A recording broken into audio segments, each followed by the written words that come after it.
the time the officers walked my brother out of his own wedding in handcuffs, the string quartet had stopped playing and nobody was filming the bride anymore. They were filming me. 24 hours earlier, I wasn't even on the guest list. I was just the sister whose credit card apparently was. Run an oil company. I don't get surprised by numbers, until my bank's fraud department called me mid-humiliation, right after their bouncers dragged me off the property to confirm a $1 million wire I never approved. Funny thing about family, they'll uninvite you from the party and still expect you to pay the caterer. Stay with me, this ends at the altar, and it isn't with I do. People assume power announces itself. They picture corner offices with floor-to-ceiling glass, assistants who speak in hushed tones, and a certain kind of walk that parts a room without effort. What they don't picture is a 23-year-old woman in steel-toed boots, standing on a drilling platform at 4 a.m, reading pressure gauge reports by flashlight while salt wind cuts through every layer she's wearing. That was where my empire actually started, not in a boardroom. On a platform in the Gulf, with grease under my fingernails and a geology degree I'd paid for myself. My name is Sheila Overton, and by 30, I controlled more barrels of crude per quarter than men twice my age who had inherited their positions like family heirlooms. I built Overton Energy from a single consulting contract into a mid-tier powerhouse with offshore operations, a downtown headquarters, and a payroll that fed over 400 families. I did not stumble into it. I clawed, calculated, and occasionally sacrificed things I would never get back: weekends, relationships, the kind of softness that other women my age still carried in their eyes. My suits were custom, not because I needed to perform wealth, but because when you are a black woman walking into a room full of men who already decided you don't belong there, the details matter. Every thread has a job. So do I. Raymond never saw it that way. My brother was 3 years older and had spent most of those years convinced that seniority was the same thing as entitlement. Growing up, he had been the one our parents bragged about, the son, the firstborn, the one they expected to carry the family name somewhere meaningful. Then I quietly outpaced every expectation anyone had ever placed on either of us, and something in Raymond curdled.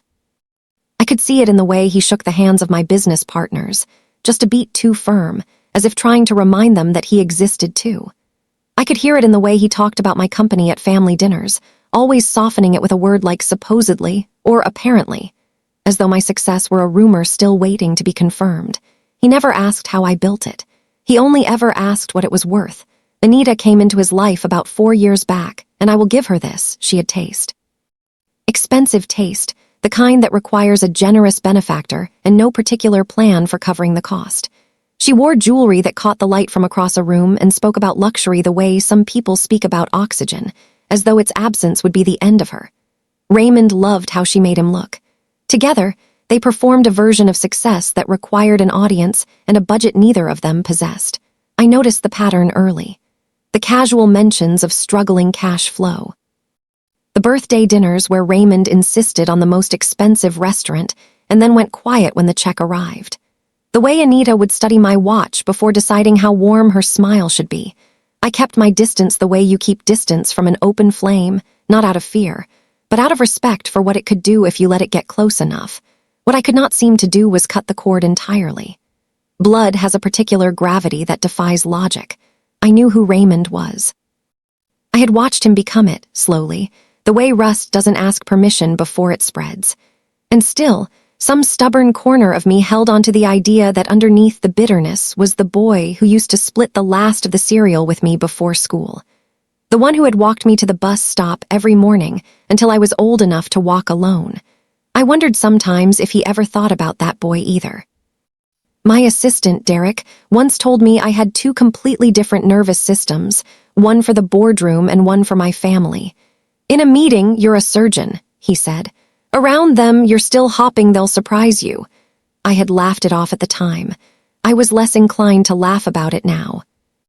Because Raymond had announced his engagement to Anita with a press release, an actual press release, with a professionally shot photograph and a venue so lavish the deposit alone could have funded a small drilling operation. He had sent it to local lifestyle blogs before he told me. I found out about my brother's engagement the same way strangers did. Scrolling through my phone over coffee, I told myself it was an oversight. An excited groom, poor planning, nothing more. I told myself a lot of things in those days. The wedding was set for a Saturday in late spring, and I had already quietly decided I would go. Not because I had been warmly invited, but because I was Sheila Overton, and I did not let other people's pettiness write my choices for me. I would dress well, arrive with grace, and remind my family what quiet power actually looked like. I had no idea they were already planning to use it against me. The venue was the kind of place that made you understand, immediately, that someone had spent a great deal of money trying to make other people feel small. Marble columns flanked the entrance like sentinels. A red carpet, actual red carpet, ran from the valet circle to the front doors, which were tall enough to accommodate something with wings. Ivory floral arrangements, the size of small trees, stood on either side, white roses and trailing greenery that probably cost more per stem than most people made in an hour. Through the tall glass panels beside the entrance, I could already see chandeliers catching the afternoon light, scattering it across the ceiling in fractured gold. I sat in my car for a moment before getting out. The drive over, I had rehearsed calm. Reminded myself why I was here, not for Raymond's approval, not for Anita's performance, but because walking away from family, truly walking away, required a finality I was not yet ready to claim. So I had pressed my suit, pinned my hair back with the precision I gave everything else, and arrived with the kind of composure that does not come naturally. It is built, brick by brick, over years of being underestimated in rooms that did not want you there. My heels met the marble landing with a quiet, steady click. 2 men stood at the doors. Large, suited, wearing the practiced blankness of people paid to be immovable. One held a clipboard, neither smiled. The larger one, with a jaw like the edge of a shipping container, stepped forward before I had even reached the top of the steps. Overton. I kept my voice even. Gave him the same tone I used with contractors who arrived late and underprepared. He looked at the clipboard, looked again. Something shifted in his expression, not embarrassment, but the careful neutrality of a man who has been given an instruction he does not intend to question. Not on the list, ma'am. The word ma'am landed the way it was meant to, like a door closing politely in your face. The groom's sister, I said. I understand that. He did not move. But my instructions are specific. I'm going to have to ask you to step back from the entrance. Behind those tall glass panels, I could see guests drifting through the foyer in their finest. Laughter floated out each time a door opened.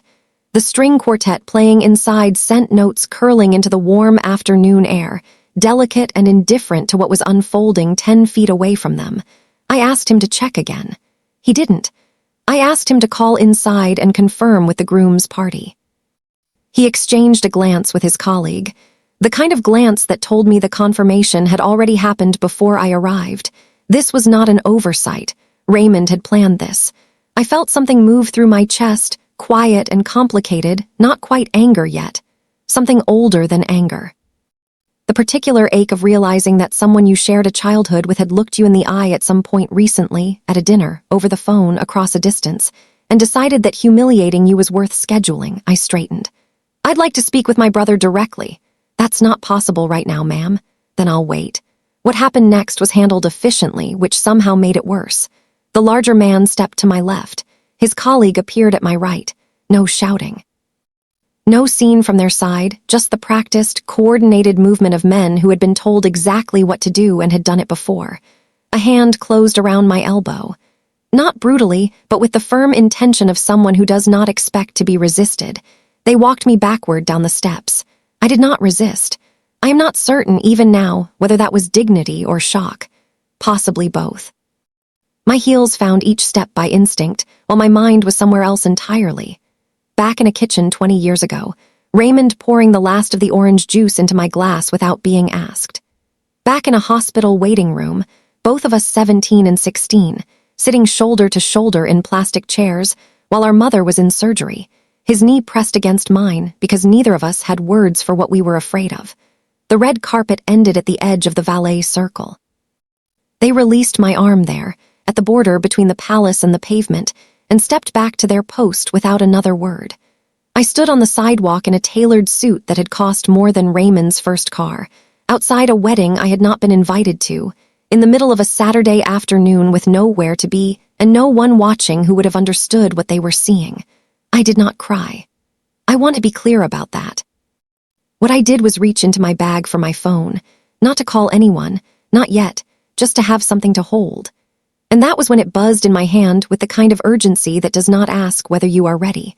The notification was from my corporate bank, and the number on the screen stopped every thought I had cold. $1 million, not a fraud attempt on a personal card. Not an unauthorized charge for a few thousand that a bank's algorithm had flagged out of caution. $1 million, wired from Overton Energy's primary operating account, cleared and confirmed, time-stamped 11:47 that morning, while I had been sitting in traffic on my way to be humiliated at a wedding I never should have tried to attend. I read the notification 3 times. The number did not change. There is a particular quality to shock when it arrives in complete silence. No gasp, no dramatic recoil. Just a sudden stillness, like every non-essential system in your body powering down so your mind can process something it was not built to absorb. I stood on that sidewalk with the afternoon sun pressing down on my shoulders, and the distant sound of the string quartet still drifting from inside the venue, and I felt the world rearrange itself around a single sentence on a glowing screen. I opened the full alert. Beneficiary account. R&A Celebration Holdings LLC. I knew that name. Not because I had seen it before, but because I understood immediately what the initials meant. Raymond and Anita. They had formed an LLC for a wedding.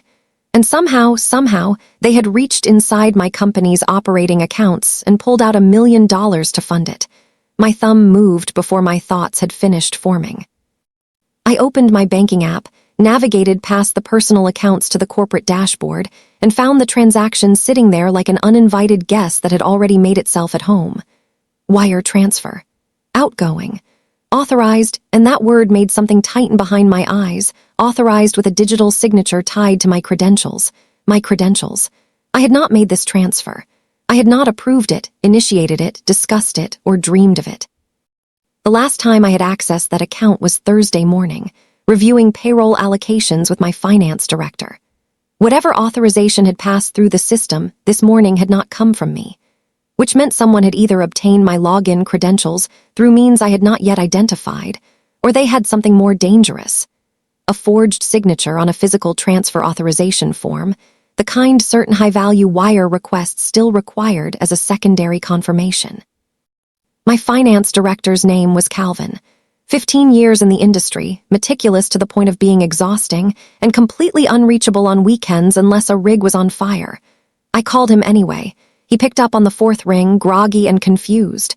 Within 90 seconds, he was neither. Sheila, that transfer came through with a wet signature authorization. Physical form, faxed to the wire desk at 9 this morning. His voice had shifted into the clipped, alarmed register of a man running calculations in real time. I wasn't called because the form cleared verification. It had your signature. It had your employee ID. It had the correct account codes. It was not my signature, Calvin. A beat of silence so complete I could hear him breathing. I'm pulling the fax record right now. Keyboard sounds. The originating fax number Sheila. This came from a number registered to the Grandeur Event Hall. He paused. Isn't that where? Yes, I said. It is. I ended the call. Behind me, the venue gleamed in the afternoon light, indifferent and immaculate. White roses, marble columns, a red carpet still running from door to curb as though royalty might arrive at any moment. I looked at it differently now, not as the backdrop to my humiliation, but as a crime scene dressed in silk and flowers. Every centerpiece, every chandelier, every ribbon on every chair back had a price tag, and a portion of that price had been stolen from my company's operating capital while I was being escorted off the premises by bouncers who had their orders. The timing was not coincidental. They had removed me before the alert could reach me inside, before I could make a scene with context. They had wanted me on the pavement, shaken and embarrassed, by the time that notification arrived, small enough, they hoped, that I would hesitate before doing anything about it. That was their first real miscalculation. Embarrassment without ammunition is paralyzing. Embarrassment with $1 million wire transfer record is something else entirely. It is a file. It is evidence. It is the kind of thing that does not expire and does not negotiate, and does not care about family dinners or shared childhoods or the orange juice Raymond once poured into my glass. I pulled up my contacts and scrolled past the names I might have called an hour ago: friends, cousins, the aunt who always tried to mediate, and kept scrolling until I reached the number I needed: my corporate attorney. A woman named Dorinda who had spent 20 years in financial litigation and had once described herself, without irony, as the person companies called when the damage was already done and needed to be catastrophic for the other side. I pressed call. The line rang twice. "Dorinda," I said when she answered. My voice was steady. Quieter than I expected, actually, the way a room gets quiet right before a decision gets made. "I need you to start a clock." Someone forged my signature on a corporate wire authorization this morning. $1 million. I have the beneficiary account, the originating fax number, and a timestamp transfer record. A pause, then the sound of a chair rolling across a hard floor. "Where are you right now?" she asked. I looked back at the venue one more time, at the roses, at the chandeliers flickering behind the glass. "Standing outside the place they spent it," I said. Dorinda told me not to move. Not because I was in danger, but because she knew me well enough to know that my first instinct in any crisis was forward motion, and forward motion without a documented paper trail was how people with legitimate grievances ended up looking like the problem. "Don't touch the app again," she said. "Don't call the bank's general line. Don't post anything. Don't speak to anyone at that venue. Just get in your car and go directly to the nearest precinct. I'll meet you there in 40 minutes. I was there in 22. The 9th District station sat on a corner 3 miles from the venue, a building that communicated function over everything else: flat facade, fluorescent light leaking through the front windows, the faint smell of burnt coffee reaching the sidewalk before the door even opened. I walked in still wearing my suit, still carrying my bag, still composed in the way that requires active maintenance, like a dam that has been reinforced but is nonetheless aware of the water pressing against it. The officer at the front desk looked up with the practiced neutrality of someone who had seen every variation of Saturday afternoon walk-in the city could produce. "I need to report a corporate wire fraud," I said. $1 million, forged authorization signature, transfer cleared this morning. Something sharpened behind his eyes. He reached for his phone. Within 4 minutes I was sitting across from a detective named Sergeant Paulette Hinz. A compact woman in her late 40s with close-cropped natural hair and reading glasses pushed up on her forehead like a second set of eyes she wasn't currently using. She had the energy of someone who did not waste motion, every gesture deliberate, every question carrying the weight of someone who already knew half the answer and was waiting to see if you'd fill in the rest honestly. I laid it out cleanly. The transfer notification, the time-stamped amount, the beneficiary LLC. The originating fax number traced to the venue, the forged wet signature Calvin had confirmed by phone. I spoke the way I presented quarterly reports, linearly, specifically, without emotional decoration. The facts were dramatic enough on their own. They did not need my feelings added to them. Sergeant Hinz listened without interrupting. She took notes in a small pad with a pen she clicked exactly once and did not click again. When I finished, she looked at me over the top of her glasses. "And the wedding is still in progress right now?" "As far as I know," I said. "It was at the Vows when I left." She wrote something down. Dorinda arrived at 38 minutes, 2 minutes ahead of her own timeline, which I had expected, and walked in carrying a leather document case that she set on the table with the quiet authority of someone placing the last piece of evidence that ends an argument. She had already, in the car on the way over, coordinated with Calvin to pull the original fax record, the wire authorization form with the forged signature, and a certified copy of my actual signature on file for comparison. She had contacted our bank's fraud and legal liaison, who had frozen the receiving account pending investigation.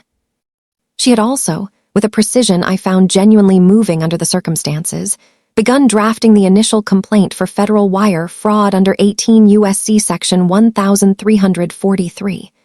"The funds haven't cleared into any secondary accounts," Dorinda told Sergeant Hinz, spreading the documents across the table with methodical care. "The receiving LLC, R&A Celebration Holdings, was formed 11 weeks ago. Single-purpose entity, no prior transaction history. The $1 million transferred this morning represents the account's entire balance. If we move quickly, there is a strong probability of full recovery." Sergeant Hinz studied the signature comparison side by side. The forged version had the right general shape. Someone had clearly practiced. But Dorinda's trained eye had already circled 3 inconsistencies in pencil, the kind of microscopic tells that a forensic examiner would later turn into testimony. "Who else had access to your corporate account credentials?" the sergeant asked me. "No one outside my finance team," I said. "But they wouldn't have needed my login. The wire desk accepted a physical fax authorization. Someone obtained a copy of my signature, replicated it on a standard transfer form, and faxed it from inside the venue this morning." "Which suggests premeditation," Dorinda added, in the even tone she reserved for statements she wanted on record. "It was planned," I confirmed. "The timing, removing me from the venue before the alert reached me, that wasn't improvised. They wanted me outside and off balance when the notification hit." Sergeant Hinz set her pen down. Looked at me with something that was not quite sympathy, but was adjacent to it, the expression of someone who has heard a great many stories and has learned to recognize the ones that are true by the particular absence of performance in the telling. "MS. Overton," she said. "I want you to understand that what you're describing, if the documents support it, constitutes criminal wire fraud and forgery. This moves well beyond a civil dispute." "I know exactly what it constitutes," I said. Outside, the afternoon was softening toward evening. Somewhere across the city, in a hall full of chandeliers and stolen flowers, a reception was likely underway. Toasts being made, champagne being poured, music threading through a room full of people who had no idea that the woman who had been removed from the entrance 3 hours ago was sitting in a police station, calmly building a case that would end the evening in a way none of them had planned for. Sergeant Hinz closed her notepad. Stood. "Give me 20 minutes to get authorization and assemble a unit," she said. I nodded. Folded my hands on the table. Felt something settle in my chest that was not peace exactly, but was the closest thing to it I had experienced all day, the particular stillness that arrives when the decision is made, the course is set, and all that remains is to let it move. Dorinda sat beside me and said nothing, which was exactly right. We waited. The cruiser smelled like vinyl and cold coffee, and something faintly metallic that I chose not to identify. Sergeant Hinz rode in front. Her partner, a younger officer named Reyes who had said exactly 4 words since introducing himself, had the kind of focused quiet that made him good at his job and difficult to read. 3 additional units had been dispatched to hold positions at the venue's secondary exits, a service entrance on the east side, a parking structure connected by a skybridge, and a rear garden gate that the venue's floor plan, pulled from a public permit filing, showed as a secondary egress point. Dorinda had thought to request that filing. Of course she had. I sat in the back with my bag on my lap and my phone face up on the seat beside me, watching updates come in from Calvin, who had stationed himself at his home office desk with the dogged efficiency of a man who understood that the best thing he could do for me right now was to not miss a single incoming document. The city moved past the windows in the particular way it does when you are inside a vehicle that does not have to stop for traffic. Not fast exactly, but unimpeded, lights changing ahead of us, lanes clearing, the ordinary resistance of a Saturday evening dissolving around the quiet authority of the sirens. I had turned the siren sound into a rhythm in my head, something to organize my breathing around. Calvin texted at 6:41. Venue permit shows event scheduled until 9 p.m. Honeymoon transfer private car booked for 7:30 departure to the airport. Flight is international. Departs 9:45. I forwarded it to Sergeant Hinz without a word. She glanced at her phone in the cup holder and said, to Reyes, simply, "Push it." Cruiser accelerated. Here is what I did not do during that drive. I did not rehearse what I would say when I saw Raymond's face. I did not compose speeches or practice expressions or plan the exact angle at which I would stand to make the maximum impression on the assembled guests. Those were the instincts of someone who still needed the room's approval, and I had left that version of myself on the pavement outside the entrance. Somewhere between the red carpet and the moment, I read a $1 million notification on a glowing screen. What I did instead was think about the company, about the 411 people on the Overton Energy payroll, about the offshore teams scheduled for rotation next Thursday, whose equipment contracts were funded from the operating account that had been drained that morning, about the vendors, the suppliers, the quarterly obligations that existed on paper right now with a $1 million hole behind them. This was not abstract to me. Every dollar Raymond and Anita had stolen had a specific destination it was supposed to reach, and the people at the end of those destinations had not been consulted about becoming collateral damage in a family's ugliest chapter. That was what kept my hands still in my lap. Not anger. Responsibility. My phone lit up again at 6:49. A text from a number I did not recognize, which turned out to be Anita's sister. Someone had gotten to her, or she had somehow caught wind because the message read, "Please don't do this. It's her wedding day. Whatever happened can be worked out quietly. Think about the family." I set the phone face down. The family. As though the family were a thing being held together by my restraint rather than a thing that had already been dismantled by their choices. As though the appropriate response to having your corporate accounts plundered by your brother and his bride was to sit quietly with the information and protect their Saturday. Ray's made a turn I recognized, the avenue that ran parallel to the venue's main boulevard. We were close enough now that if the wind had been right, I might have heard the reception music. The other units were already in position. Sergeant Hinz confirmed it with a glance at her radio and a single nod. MS. Overton. Her voice came over her shoulder, measured and steady. "Once we're inside, you stay behind the officers. You do not approach the subjects. You do not speak to them until after they've been advised of their rights. Understood?" "Understood," I said. "You'll have your moment," she added, not unkindly.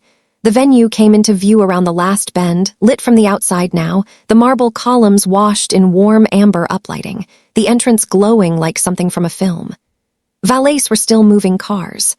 A few guests lingered near the front, drinks in hand, laughing at something that would become a very different memory by morning. The cruiser pulled to the curb. The other units materialized from either side, silent and precise, falling into formation with the quiet coordination of people who had rehearsed this kind of moment, even if not this specific one. Doors opened. Radios murmured. The evening air wrapped around me as I stepped out, carrying the scent of those white roses I had admired 3 hours ago from the wrong side of the entrance. Sergeant Hinz looked at me once across the roof of the cruiser. I straightened my jacket, lifted my chin. Felt the particular weight of a woman who has nothing left to prove and everything left to protect. She turned toward the doors. We walked. The doors opened the way consequences do, without hesitation, without apology, and at exactly the wrong moment for everyone standing on the other side of them. 2 officers led. Sergeant Hinz followed. I came in last, which was intentional, not because I was hesitant, but because I understood instinctively that the person who walks in last, after the noise and the lights and the shock, is the one the room remembers. The heavy double doors swung wide and held, and the evening outside poured in behind us, and the red and blue from the units parked at the entrance began to pulse against the crystal chandeliers overhead, scattering fractured light across the ceiling like a storm hitting stained glass. The string quartet stopped mid-phrase, not gradually, not with a graceful resolution to the next bar. The music simply ceased, bow lifted from string, and what replaced it was the specific silence of a room full of people who have just understood that something has gone irreversibly wrong. The hall was extraordinary, even now. Especially now. White roses banked every surface, thousands of them, their scent thick and sweet in the warm air. Gold Chayavari chairs lined both sides of the aisle in precise rows, filled with guests in their finest, silk and sequins, tailored jackets, bare shoulders draped in diamonds. Candles burned in tall glass columns along the walls, their flames bending slightly at our entrance as though leaning in to see what would happen next. At the far end of the aisle, beneath an arch woven entirely from white orchids and trailing ivy, stood the officiant, a silver-haired man in formal vestments whose expression had just completed its journey from solemnity to bewilderment. Beside him stood Raymond, in his white tuxedo jacket, boutonniere slightly askew from however the last hour of celebration had moved him. And Anita, luminous in her gown, her veil pinned back from her face, her bridal bouquet held in both hands with the practiced poise of a woman who had rehearsed this moment so many times it had become muscle memory. They were at the vows. I knew this because the officiant's mouth was still open from the sentence he had not finished. the one that in every traditional ceremony precedes the most famous question in the language. He had been standing at the precise threshold between intent and commitment, the narrow doorway between almost married and actually married, when the doors had made their announcement. The room turned. Not all at once. In a wave, the way crowds always turn, starting at the back and rolling forward as each row registered what was behind them and communicated it to the row ahead through gasps, shifting bodies, phones lifted instinctively. By the time the motion reached the front pews, Raymond had already found my face in the procession. I watched him find it. Whatever he expected to see there, tears, desperation, the wounded expression of a sister begging to be let back in, I cannot speak to. What he found instead was something quieter and considerably more permanent. I was not there to make a scene.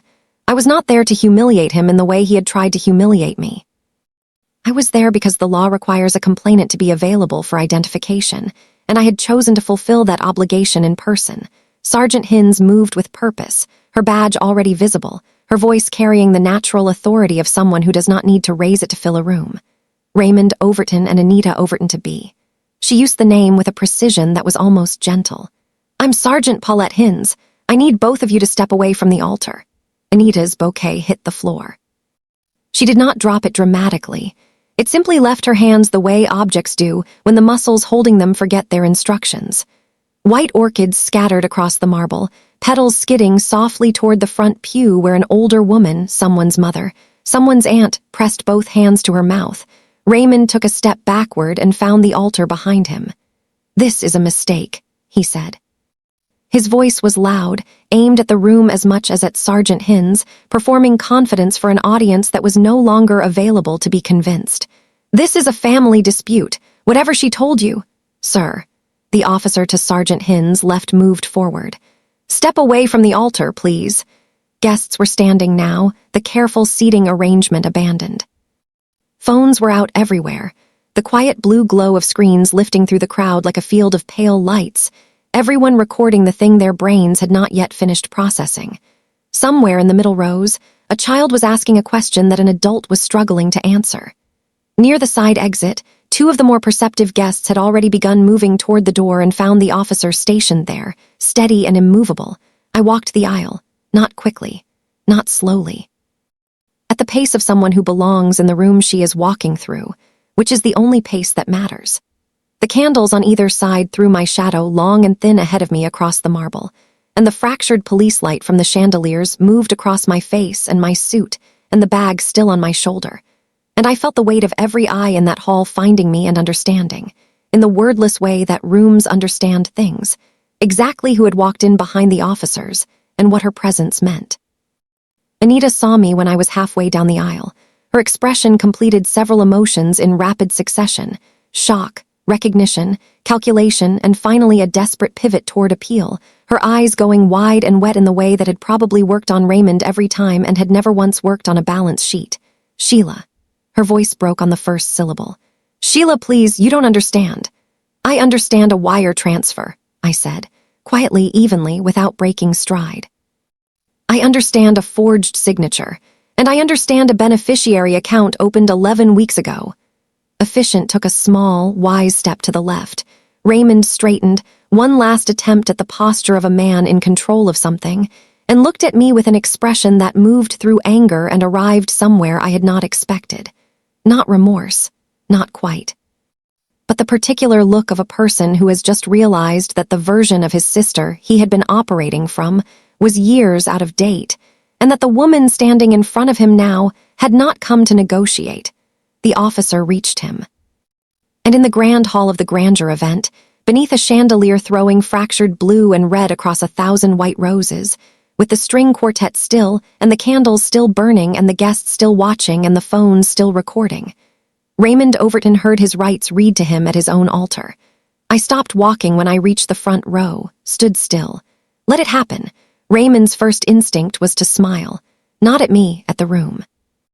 A wide, social smile, the kind he had deployed at every family gathering for as long as I could remember, the smile that said, "Relax. I have this. This is nothing. Watch me handle it." He turned it on the assembled guests like a man who believed that if enough people witnessed him being calm, The calmness would become the story instead of the handcuffs. "Folks, I apologize for the interruption." His voice carried easily across the hall, practiced and warm, the voice of someone who had spent years being the most comfortable person in any room. "This is a family matter that has been blown significantly out of proportion. My sister and I have had some business miscommunications, and I'm certain we can get it sorted without, sir." The officer beside him did not raise his voice, did not need to. "Turn around, please," Raymond kept talking. Pivoted slightly, addressed a different section of the room, as though finding new audience members might reset the dynamic.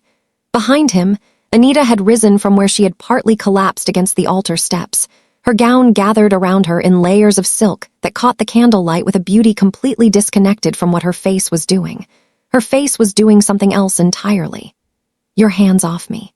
Low at first, directed at the female officer who had approached her with the particular careful courtesy that the situation demanded. "You know whose wedding this is? Do you have any idea?" "Ma'am, I need you to place your hands. Do not touch me." The volume escalated in a single beat, going from controlled to operatic in the space of one breath. Her voice filled the hall the way the music had filled it an hour before, bouncing off the marble and the chandeliers and the white roses that were beginning to feel less like decoration and more like witnesses. "I am a bride. It is my wedding day. Whatever she told you, whatever lies she." "Anita." Sergeant Hinn's voice was neither loud nor soft. It was simply final, the way certain sounds are: a door locking, a gavel dropping. "You're being charged with wire fraud and forgery. Anything you say." What followed was not a sentence. It was a sound, high and raw, the sound of a woman watching an elaborate construction, years of planning, months of preparation, one very expensive Saturday, come apart in the span of minutes. The bouquet was already on the floor. Now Anita's composure followed it, and what was left was not the luminous bride from the professionally staged photographs, but a woman in a very costly dress discovering that silk and a veil do not constitute protection from consequences. The silk gloves were what broke the room. Anita had worn them to the wrist, ivory, delicate, the kind of detail that spoke to a wedding planned with obsessive precision.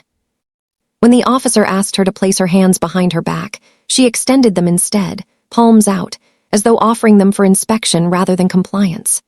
The cuffs went over the gloves, and something about that image, the lace and the steel, the bridal detail meeting the instrument of arrest, traveled through the watching crowd like a current.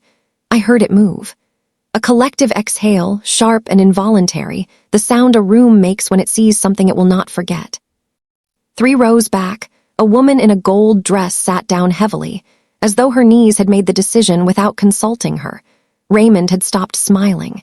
He was in handcuffs now too, wrists behind him, the white tuxedo jacket pulled slightly at the shoulders from the position.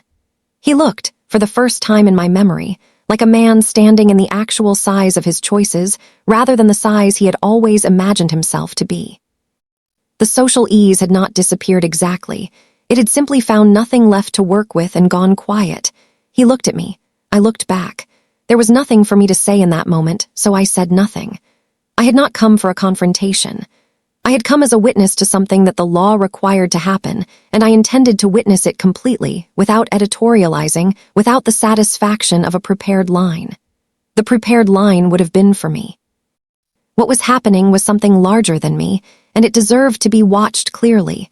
What I noticed, standing there, was how much of the room had been purchased with my money. The floral arrangements that covered every surface mine. The chandeliers raining fractured light across the arrested couple, rented with a wire transfer bearing my forged name. The champagne cooling in silver buckets near the reception tables, the custom monogrammed napkins, the towering cake visible through the open doors to the adjacent hall, white and architectural and completely untouched. All of it, every last beautiful, excessive, curated detail, funded by a theft committed on the same morning I was being removed from the property by men following Raymond's orders. He had not just stolen money. He had stolen it and then had me thrown out so I could not see what it had purchased. That, more than anything, told me everything I would ever need to know about who my brother had become. Guests were beginning to move now, the frozen tableau of shock thawing into motion. Some drifted toward exits.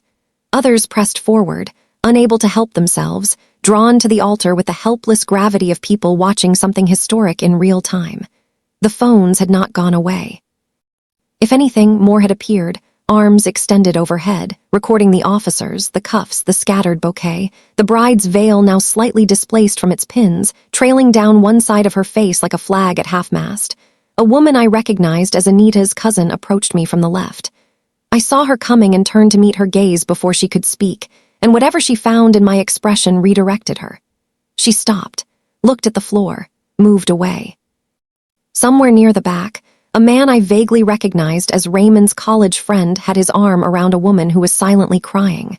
Not for the couple, I suspected, but for the version of the evening she had dressed for, the celebration she had driven hours to attend, the gift she had wrapped, and the card she had signed, and the good faith she had extended in a direction that had not deserved it. That, I felt. The genuine mourning of people who had been deceived by proximity. Raymond was escorted past me on the way to the door. He did not ask me to help him. He was smarter than that, or perhaps just finally reading the room correctly. What he did was slow his pace for a single step as he drew level with me, and in that step he looked at me with an expression I had not prepared for, not defiance, not rage, but something that might have been the first honest thing he had shown me in years. It looked almost like grief. I did not reach for it. I had learned, standing on a pavement outside this very building 3 hours ago, that reaching for things Raymond offered was how you ended up holding something that wasn't there. He passed me. The doors received him. Anita followed, still audible in the corridor, her voice echoing back through the open doors with the particular persistence of someone who had not yet accepted that the audience was no longer listening. And then it was quiet. The candles were still burning. The roses were still white.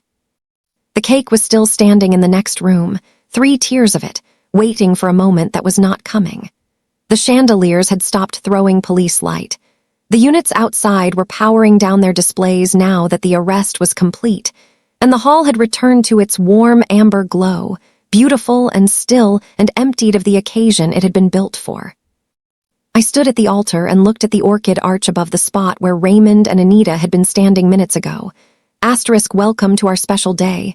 The marquee behind it read, still lit, still faithful to its original instruction. I picked up Anita's bouquet from the floor, set it carefully on the altar. Not as a gesture, just because flowers do not deserve to lie on marble, even flowers that were never mine to give. Then I turned and walked back up the aisle alone, through the watching remnants of a celebration that had already become something else, toward the doors, toward the evening air, toward whatever came next.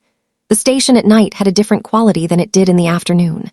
The burnt coffee smell was the same, but the fluorescent light seemed sharper after dark, less forgiving, the kind of light that removes all the softness from a face and leaves only what is structurally there. The front desk had a different officer. The waiting area held different people, a tired woman with a sleeping child across her lap, 2 men in paint-stained clothes speaking quietly to each other, a teenager staring at the floor with the particular stillness of someone practicing invisibility. I had been given a chair in a side corridor while Dorinda handled the formal processing documentation. I had removed my jacket, folded it across my bag on the seat beside me. The adrenaline that had carried me from the pavement to the precinct to the cruiser to the altar had metabolized into something quieter and more durable, not exhaustion exactly, but the feeling of an engine that has run hard and is now idling, still warm, still capable, simply waiting for the next instruction. Dorinda appeared at the end of the corridor at 9:30. "Asking to speak with you," she said. No preamble, no softening. She had known me long enough to know I preferred information delivered at its actual weight. Both of them? Raymond made the request. Anita endorsed it loudly. The faintest suggestion of something crossed her expression, not quite amusement, not quite contempt, but the look of a woman who had sat across from a great many desperate people and could identify the species on sight. "They've been advised it's voluntary on your part. You don't have to go in." "I know," I said. I put my jacket back on. The room they brought me to was not a cell. It was a family consultation space, which struck me as an almost poetic choice of venue. A rectangular table, 4 chairs, a mirror on one wall that was not trying very hard to pretend it was just a mirror. The light here was the same unsparing fluorescent, and in it, Raymond and Anita looked like a photograph of themselves taken under the wrong conditions, technically accurate, unflattering in every particular. Raymond had lost the boutonniere somewhere. His white jacket was creased from the processing procedure, the bow tie loosened, and without the room full of admirers and the orchestral soundtrack, he looked considerably more ordinary than he had at the altar. Anita had removed the veil entirely. Her gown, still magnificent in construction, had acquired a small tear near the hem, and her silk gloves were gone, evidence now, bagged and labeled somewhere in this building. Without them, her hands looked bare in a way that seemed to unsettle her, fingers moving against each other on the tabletop as I sat down. I did not greet them. I folded my hands and waited. Raymond spoke first, which was predictable. He had always needed to control the opening of a room. Sheila. His voice had been adjusted, softer, stripped of the performance register he had used at the altar. This was the voice he used when he wanted something. I had known it since childhood, the particular frequency of Raymond requiring rescue. "I know how this looks." "Me how it looks," I said. A pause. He had not expected me to hand the floor back that quickly. "It looks bad, I know that. But if you'll just let me explain the situation we were in, Anita and I were in a financial position that got out of hand, and we made a decision in a moment of panic that we deeply regret." "You forged my signature," I said, "on a corporate wire authorization for $1 million. That is not a decision made in a moment of panic. That requires a template, a fax machine, knowledge of our internal authorization codes, and enough premeditation to open a receiving LLC 11 weeks in advance." Room absorbed that. Anita's hands stopped moving on the table. Raymond looked at a point slightly above my head, the way people do when they are recalibrating a script that has just been rendered unusable. "We're family," Anita said. She delivered it simply, as though the two words constituted a complete legal argument. Her voice had lost its operatic range from the venue. What was left was something more naked, a register I might almost have found sympathetic if I had not spent the afternoon watching what she considered family to mean in practice. "You are Raymond's wife-to-be," I said. "You are not my family, and even if you were, the wire would still be fraud."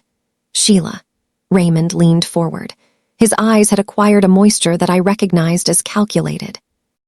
Raymond had always cried efficiently, enough to signal feeling, never enough to lose composure. "We are blood. Whatever happened today, whatever mistakes were made, that does not change what we are to each other. You cannot let them take us to trial over a family financial misunderstanding."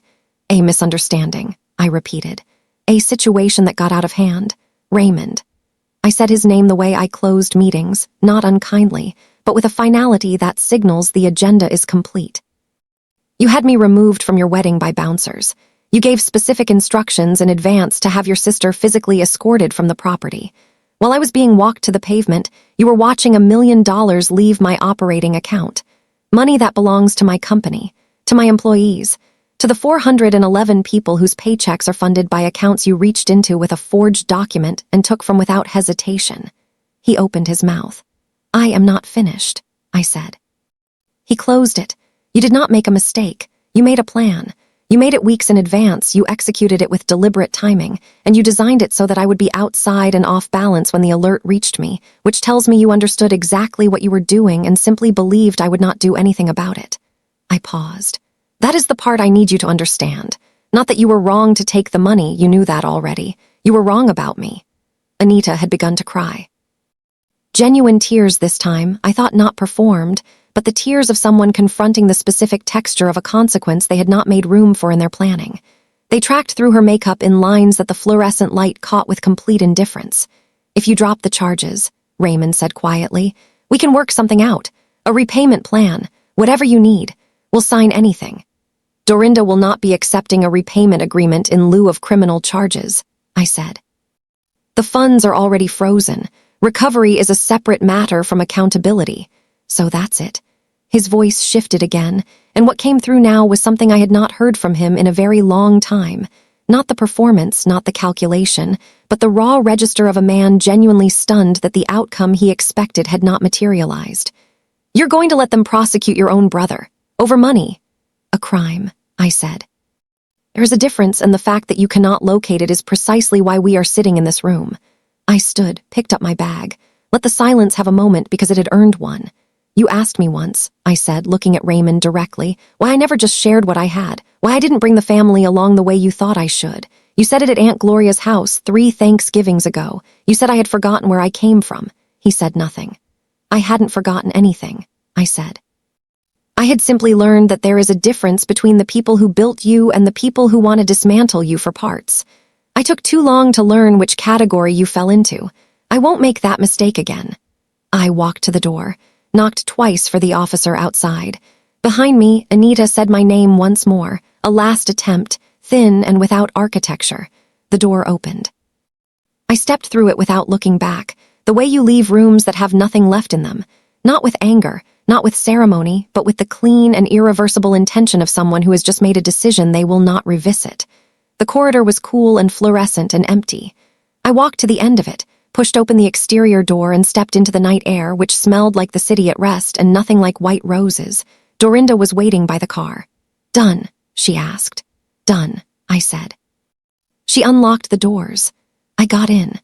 And for the first time since a notification had changed everything on a Saturday afternoon pavement, I let myself sit in the quiet for a moment without filling it. There was nothing left to brace for. The part that required me was over. The money came back on a Tuesday. Not all at once. Wire recoveries rarely move with the clean finality of the crime that necessitated them. It came in stages, the way repair always does. First the freeze confirmation, then the legal hold lifted in increments as the federal investigation established its jurisdiction, then finally the full transfer back to Overton Energy's operating account. $1 million returned to exactly where it had been before Raymond, and Anita had decided it belonged to them. Calvin sent me a single text when the last tranche cleared. No words. Just the transaction confirmation number and a period at the end, which was his version of a standing ovation. I was on a call with our offshore logistics team when it arrived. I read it, set the phone face down, and kept talking about the Thursday rotation schedule, because the money was mine to begin with, and its return, while necessary, was not a surprise.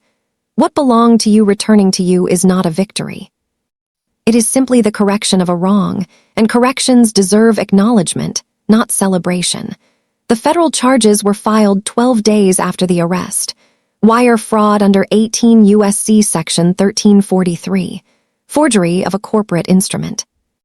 Conspiracy to commit financial fraud, which pulled in 2 additional names: Anita's brother, who had provided the internal account codes he had obtained through a contact at a financial services firm, and a notary whose stamp appeared on the authorization form despite the notary's later insistence that she had never seen the document. The investigation had found threads I hadn't known to pull. It had pulled them anyway. Dorinda called me when the indictments were handed down. Her voice carried the particular satisfaction of someone who had spent 20 years in a field where justice moves slowly and had learned to recognize the moments when it moved at the right speed. "Federal wire fraud carries up to 20 years, she said. "I know," I said. "Likely negotiate down. First offense, cooperative defendants, mitigating circumstances their attorney will spend considerable energy manufacturing." "I know that too." "You all right with that?" I thought about it honestly, the way I tried to think about everything, without the answer I was supposed to give, without the answer that would make me appear most admirable, just the actual answer sitting underneath both of those. "Charges are not about the outcome," I said finally. "They're about the record. I need there to be a record." Dorinda was quiet for a moment. "There will be," she said. There were calls in the weeks that followed. From aunts, from cousins, from family adjacents I had not spoken to in years who had apparently been saving my number for exactly this kind of occasion. The calls divided cleanly into 2 categories: those who wanted to understand what had happened, and those who wanted me to unhappen it. The first category I spoke to once, briefly, factually. The second category I did not speak to at all. One voicemail, from my mother's oldest sister, lasted 4 minutes and contained the word *forgiveness 11 times, which I counted because I was in a car and had nothing else to do. She meant it genuinely, I think.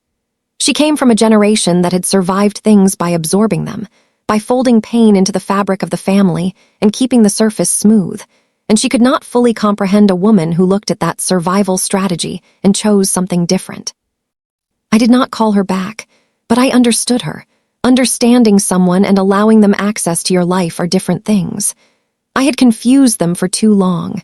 The blocking was quiet. Not dramatic, not announced. I did not post about it or discuss it over dinner or mark it in any way that suggested it required witnesses. I went through my phone one evening in early June, sitting at my kitchen counter with a glass of water and the particular calm of someone performing necessary maintenance, and I removed the access, one contact at a time. Not in anger, not in ceremony.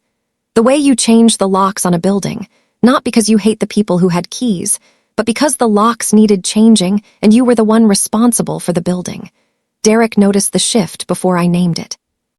"You seem different," he said one morning, setting my coffee on my desk with the careful precision he brought to everything. "Lighter, maybe. Is that the right word?" "Probably," I said. He nodded, asked no follow-up questions, and went back to his desk, which was why Derek had lasted 7 years in a role that required reading me correctly and responding in kind. Boardroom was the same as it had always been: long glass table, 12 chairs. The Houston skyline filling the windows on 2 sides with its particular combination of industrial ambition and Gulf Coast light. The offshore reports were the same. The quarterly projections, the logistics chains, the personnel reviews, the equipment contracts, the regulatory filings, all of it waiting, patient and indifferent to what I had been through, because companies do not pause for their founders' personal reckonings. I sat at the head of the table on the first Monday of June and looked at the faces arranged around it. Calvin with his meticulous notes, the operations director with her color-coded risk matrix, the legal team with their measured expressions, the communications director who had spent the last 3 weeks quietly managing the industry murmurs with a professionalism I intended to reward, and felt something I had not felt in longer than I could precisely locate: clarity. Not happiness, not relief, not the specific warmth of a wound beginning to heal, something cleaner than any of those. The clarity of a woman who has removed everything that was costing her more than it was worth and can now see the work in front of her without the weight of what had been beside her. I opened the meeting. We talked about the Thursday rotation, the equipment contracts that had been briefly endangered and were now fully secured, the Q3 projections, which were strong, the new Deepwater survey that had come back with numbers that made the operations director reach for her water glass in the particular way she did when she was containing excitement. Outside, the Houston sun was doing what it always did, pressing down on the city with the flat, relentless confidence of something that has never doubted its right to be there. I knew the feeling. There would be a trial, eventually. There would be a day when Raymond and Anita sat in a different kind of room, and a different kind of authority passed judgment on the choices they had made on a Saturday in late spring. I would be present for that, composed and documented and legally represented, and I would say what was true and let the record do what records do. But that was later. Right now, there was a company to run. 411 people whose Thursday rotation needed to go smoothly. A Deepwater survey with promising numbers. A Q3 that intended to outperform everything that had come before it. I turned to the next page of the report. Outside the glass, Houston gleamed. I had built something that theft could not permanently touch, that humiliation could not structurally damage, that blood could not be leveraged against. I had built it alone, from the Gulf up, in steel-toed boots at 4 a.m. with salt wind cutting through every layer. Whatever Raymond had believed he was taking when he signed my name to that document, power, control, the satisfaction of finally eclipsing the sister who had outgrown his shadow. He had miscalculated in the way that people always miscalculate when they mistake someone's patience for weakness. He had not stolen from a woman who would quietly absorb it. He had stolen from Sheila Overton. And Sheila Overton had simply, thoroughly, legally, and without raising her voice, taken everything back.